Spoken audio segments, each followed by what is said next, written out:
Sir, వైజాగ్లో మధురవాడలో ఒక wedding ఫోటోగ్రాఫర్ని చంపేశారు అని చెప్పి వినిపిస్తుంది. అది బాగా వైరల్ అవుతున్న వార్త. సో ఆయన ఎందుకు చంపాల్సి వచ్చింది? అది వెడ్డింగ్ ఫోటోగ్రాఫర్ని కూడా. ఈ మంత్ లాస్ట్ మంత్ ఫిబ్రవరి 26న ఈ అబ్బాయి పోతిన సాయి కుమార్, ఈ అబ్బాయి పేరు. ఇతను 23 ఏళ్ళు. వైజాగ్లో మధురవాడ దగ్గర బక్కన్న ప్రాంతం అంటారు, అక్కడ ఉంటాడు. ఇతను మామూలుగా వెడ్డింగ్ ఫోటోగ్రఫీస్ కావచ్చు, ఈవెంట్ ఏదైనా ఎనీ ఈవెంట్ ఉన్నా ఫోటోగ్రఫీ చేస్తుంటాడు. వేరే దూర ప్రాంతాలకు కూడా వెళ్ళి చేస్తాడు అన్నమాట. సో ఇతను 26న ఒక అంబేద్కర్ కోనసీమ దగ్గర ఉన్న రావులపాలెం అనే విలేజ్కి వెళ్తున్నానని వాళ్ళ ఇంట్లో చెప్పాడు. వెళ్ళాడు. వెళ్ళిన తర్వాత తను ప్రయాణిస్తున్న కారు ఫోటో కూడా వాళ్ళ ఇంట్లో వాళ్ళకి ఫోటో తీసి పంపించాడు. వాళ్ళు మామూలుగా క్యాజువల్గా అనుకున్నారు. దాని తర్వాత తను రాలేదు, అందుకే ఫోన్ స్విచ్ ఆఫ్ వస్తుంది. సో వాళ్ళకి ఇతను ఎక్కడికి పోయారు, ఇతను క్లయింట్స్ ఎవరు అవేమి కూడా ఇంట్లో వాళ్ళకి తెలియదు. ఎందుకంటే రెగ్యులర్గా వెళ్తుంటాడు కాబట్టి క్లయింట్లు ఎవరు ఏందని పట్టించుకోరు. కానీ ఇతను రాకపోయేసరికి వాళ్ళకి డౌట్ వచ్చింది, ఫోను స్విచ్ ఆఫ్ అయింది. దాంతో ఒక 2 రోజులు చూసి వాళ్ళు పోలీసులకు కంప్లైంట్ చేశారు. పోలీసులు విచారణ మొదలుపెట్టారు. మొదలుపెట్టి ఫోను ఎక్కడుంది ఏంటి అనేది వాళ్ళు చూశారు.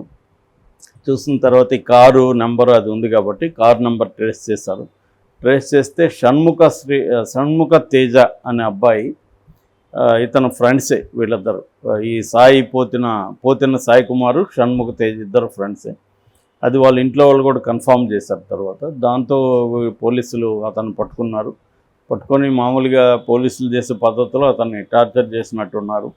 దాంతో అతను మొత్తం కన్ఫెస్ అయ్యాడు. ఆ కన్ఫెషన్ ప్రకారం ఏంటంటే, ఇతన్ని ఒక వెడ్డింగ్ ఈవెంట్ ఉంది, నువ్వు రావాలి అని చెప్పారు. అతను వచ్చినాక అతన్ని రాజమండ్రి నుంచి కారులో పికప్ చేసుకెళ్ళారు. బట్ అతనికి ఎందుకో డౌట్ వచ్చినట్టు ఉంది, సంథింగ్. మామూలుగా అయితే ఫోటోలు పెట్టాడు, కానీ ఇతను కారు ఫోటో తీసి పెట్టాడని చెప్తున్నారు ఇంట్లో వాళ్ళు. ఫోటో నిజానికి అదే పట్టించింది.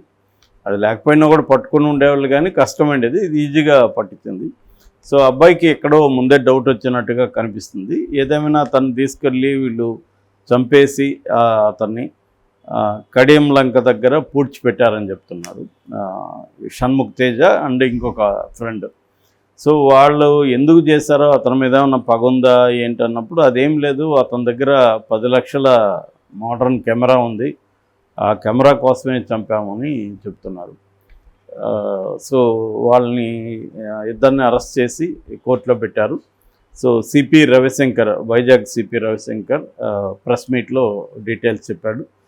దీనికి సంబంధించి సాక్ష్యాలని కూడా ఇంకా పకడ్బందీగా పెట్టి కేసులో ఇతనికి శిక్ష పడేట్టుగా ప్లాన్ చేస్తున్నాము అని చెప్పారు. అట్లాగే దానికి బాడీకి సంబంధించిన బట్టలు కావచ్చు, వీళ్ళు వాడిన ఆయుధాలు, ఇవన్నీ కూడా ఎఫ్ఎస్ఎల్కి కూడా పంపించారు, ఫోరెన్సిక్ సైన్స్ ల్యాబ్కి. సో ఆ రిపోర్ట్లంతా వచ్చినాక ఛార్జ్షీట్ ఫైల్ చేస్తాం. ఇప్పుడైతే రిమాండ్ రిపోర్టు తయారు చేసాం. అట్లాగే క్రైమ్ సీన్కి కూడా వీళ్ళని తీసుకెళ్ళి ఎలా చంపారు ఏంటి అనేది కూడా చూసామని చెప్తున్నారు. సో ఇది బేసిక్గా జరిగింది. అంటే ఒక ఫ్రెండ్ని ఫోటో కెమెరా కోసం చంపేసిన సంఘటన కాబట్టి ఇది వైరల్ అయింది.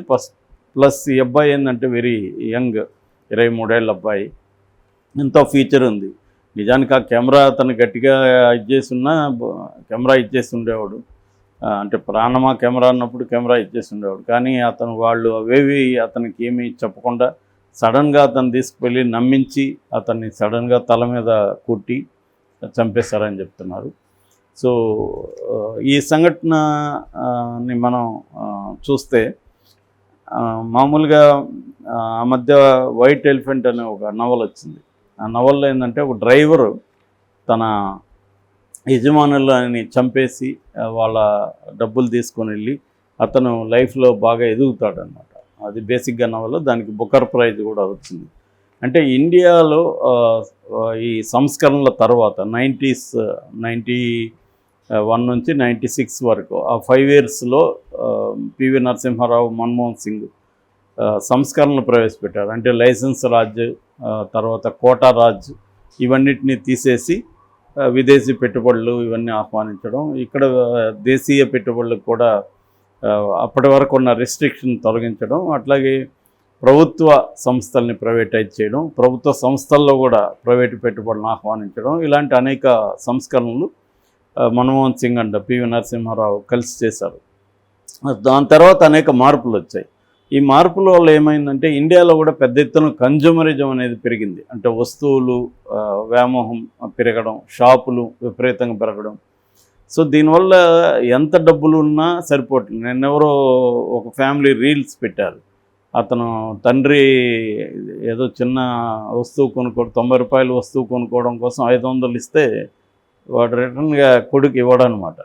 ఇవ్వకపోతే ఏం చేసేవారు అంటే ఖర్చు పెట్టామంటే 500 ఎట్లా ఖర్చు పెట్టామంటే 5,000 ఇవ్వు, 2 నిమిషాలు ఖర్చు పెట్టి చూపిస్తానంటాడు. సో అంటే అర్థం ఏంటి, ఇవాళ ఎంత డబ్బులైనా ఖర్చు పెట్టచ్చు. నాకు బాగా గుర్తు, ఒకసారి bill gates first time India వచ్చినప్పుడు ఇక్కడ ఒక 10% ఆఫ్ పాపులేషన్ చాలా అల్ట్రా రిచ్గా బతుకుతున్నారు, ఒక ఫిష్ 900-1000 రూపాయలు పెట్టి ఫిష్ తింటున్నారు, ఇలాగా అప్పుడు చెప్పాడు. ఇవాళ ఎవరు అలా చెప్పరు, ఎందుకంటే ఇవాళ ఫిష్ 900 అనేది వెరీ కామన్ అయిపోయింది. అప్పుడంటే అల్ట్రా రిచ్ మాత్రం అలాంటివి తినేవాళ్ళు. ఇవాళ మామూలు వాళ్ళు కూడా 900 పెట్టి ఫిష్ కర్రీ తినడం అనేది వెరీ కామన్ అయిపోయింది. సో ఈ కన్జ్యూమరిజం పెరిగే కొద్దీ ఏమైందంటే క్విక్ మనీ కల్చర్, డబ్బులు త్వరగా రావాలి, ఇప్పుడే ఖర్చు పెట్టాలి. మామూలుగా మనకి స్టాక్ మార్కెట్లో చూస్తే దాని ఏమంటారు, కాఫీ క్యాన్ ఇన్వెస్టింగ్ అనే కాన్సెప్ట్ ఉంది. కాఫీ క్యాన్ ఇన్వెస్టింగ్ అంటే ఒకసారి ఇన్వెస్ట్ చేసి మర్చిపోవడం. అంటే అమెరికాలో వైల్డ్ వెస్ట్ అని ఉంటుంది. అప్పట్లో వాళ్ళు అప్పట్లో డబ్బులు దాచిపెట్టాలో దొంగల నుంచి అనుకున్నప్పుడు కాఫీ క్యాన్లలో దాచిపెట్టి నేలలో పూర్తి చేసేవాళ్ళు. 10 ఏళ్ళు 5 ఏళ్ళ తర్వాత దాన్ని తీసుకునేవాళ్ళు. అందుకని స్టాక్ మార్కెట్లో కూడా ఈ మెథడ్, ఒకసారి నువ్వు స్టాక్స్ కొన్నాక ఒక 10 ఏళ్ళు 15 ఏళ్ళు 20 ఏళ్ళు గ్యాప్ ఇవ్వాలి. అప్పుడు నీ పోర్ట్ఫోలియో అంటే నీ స్టాక్స్ ఏవే ఉంటాయో అవన్నీ బాగా పెరుగుతాయి. ఎందుకంటే ఈ 10 ఏళ్లలో ఎకనామీ మొత్తం పెరుగుతుంది కాబట్టి నువ్వు మంచి కంపెనీల్లో పెడితే ఆ కంపెనీలు కూడా విపరీతంగా పెరుగుతాయి. ఇది కాపీ క్యాన్ ఇన్వెస్టింగ్ అంటే దీర్ఘకాలిక పెట్టుబడి. ఇవాళ మనుషులకి ఏంటంటే ఇటువంటి నేచర్ లేదు, త్వరగా కావాలి. అందుకనే ట్రేడింగ్ విపరీతంగా పెరిగింది. ఏ రోజుకి ఆ రోజు డబ్బులు సంపాదించాలి. కానీ ట్రేడింగ్లో 2% సక్సెస్ రేట్ ఉంటుంది, మిగతా 95% లూజర్సే ఉంటారు. సో దానివల్ల క్రైమ్ కూడా మనకి ఈ మర్డర్ ఫర్ గెయిన్ అంటారు దీన్ని. అంటే ఏదో ఒక లాభం కోసం హత్య చేయడం. ఈ మర్డర్ ఫర్ గెయిన్ అనే క్రైము ఇండియాలో విపరీతంగా పెరిగిందన్నమాట. అంటే డబ్బుల కోసం చంపేయడం. ఈ మధ్యకాలంలో నేను గమనిస్తున్నది ఏంటంటే ఇన్సూరెన్స్ కోసం హత్యలు బాగా పెరుగుతున్నాయి ఇండియాలో. మనం అంతకుముందు నేనైతే హాలీవుడ్లో లేకపోతే ఫ్రెంచ్ ఇలాంటి యూరోపియన్ సినిమాల్లో మాత్రమే ఇలాంటివి చూసేవాళ్ళం, ఎందుకంటే అక్కడ ఇన్సూరెన్స్ బలంగా ఉండేది. ఇప్పుడు మనకి ఈ 10-15 ఏళ్లలో ఇన్సూరెన్స్ కంపెనీలు విపరీతంగా రావడం, వాళ్ళు కోట్లు ఇన్సూరెన్స్ చేసుకోవడం, దానివల్ల చనిపోతే ఇన్సూరెన్స్ డబ్బులు వస్తుందని చెప్పి ఏం చేస్తున్నారంటే ఒక్కొక్కసారి వాళ్ళ ఇంట్లో భార్య మీదో లేకపోతే ముసలావిడ మీదో ఇన్సూరెన్స్ చేసి వాళ్ళని చంపేయడం. లేదా ఆ మధ్య ఒకటి జరిగింది పాండిచ్చేరిలో, ఒక అబ్బాయి తన మీద ఇన్సూరెన్స్ చేసుకున్నాడు 1 కోటి రూపాయలకి. తనలాగే ఉండే ఒక ఫ్రెండ్ని తీసుకెళ్ళి ఒక గుడిసెలో మందేసి చంపేసి ఆ గుడిసెకి నిప్పు పెట్టి ఇచ్చేశారు.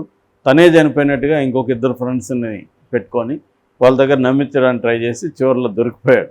ఇలాగా అంటే క్విక్ మనీ కోసం క్రైమ్ అనేది ఇండియాలో బాగా పెరుగుతుంది. సో అది ఒక్కొక్కసారి ఏమవుతుందంటే కేవలం 100 కోసం కూడా చంపారు. ఆ మధ్య ఢిల్లీలో ఇలాగే 300 కోసం ఒక అబ్బాయి అన్నోన్ గై ఇంకొక అతన్ని చంపేశాడు.